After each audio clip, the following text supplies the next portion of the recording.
আসসালামু আলাইকুম। ওয়ালাইকুম হ্যাঁ, আসসালাম রহমতুল্লাহ বরকাতুহ। জি। জি, আমি পশ্চিম বাংলা থেকে বলছি। কোন ডিস্ট্রিক্ট? বর্ধমান জেলা। বলেন প্রশ্ন।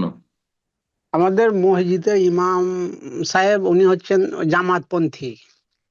আর অল্প জ্ঞান আরকি, মানে খুব বেশি জ্ঞানী নন। তা হুম, জুম্মার খুতবায় সবসময় উনি খালি জামাতের দিকে আহ্বান করেন। মানে একই বক্তব্য খালি। জামাত মানে মানে চিল্লাওয়ালা জামাত, তাবলীগ হ্যাঁ, জামাত। হ্যাঁ, জি, জি, জি, জি, জি, জি। আর ওই হুম, জুম্মার খুতবায় খালি খালি মানে মানুষকে খালি ওই জামাতের দিকে আহ্বান করবে, আর অন্য কিছু বলে না। জি, সময় লাগান, শুধু আর সময় দেন, সময় লাগান। হুম, হ্যাঁ, খালি ওতে সবাই না, আর বড় বড় মানে ফজিলতের কথা বলেন। যেমন কাউরির ঘরে দাওয়াত দিতে গেলে যদি বাইরে দাঁড়িয়ে থাকেন তাহলে বলবে যে মানে ওই কাবা শরীফে 500 রাকাত নফল নামাজ পড়ার সমান স্বভাব। মানে এসব স্বভাবের কথা হুম, বলবেন। না।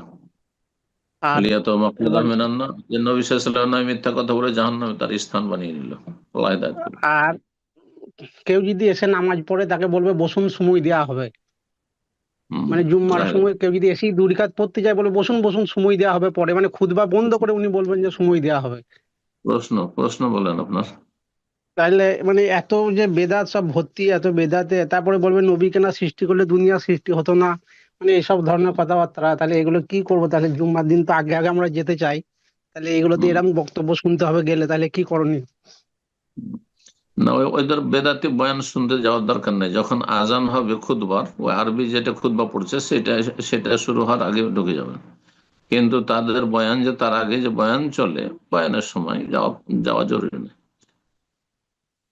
যদি বেদাতি কথাবার্তা বলে। হ্যাঁ, অথবা আপনি বেদাতি বয়ান চলছে, আপনি কোরআন তেলাওয়াত করতে থাকেন। এই বেদাতি বয়ান কেন শুনবেন? বুঝছেন? দোয়া করতে থাকেন, জিকির আজকার পড়তে থাকেন। আল্লাহ আল্লাহ।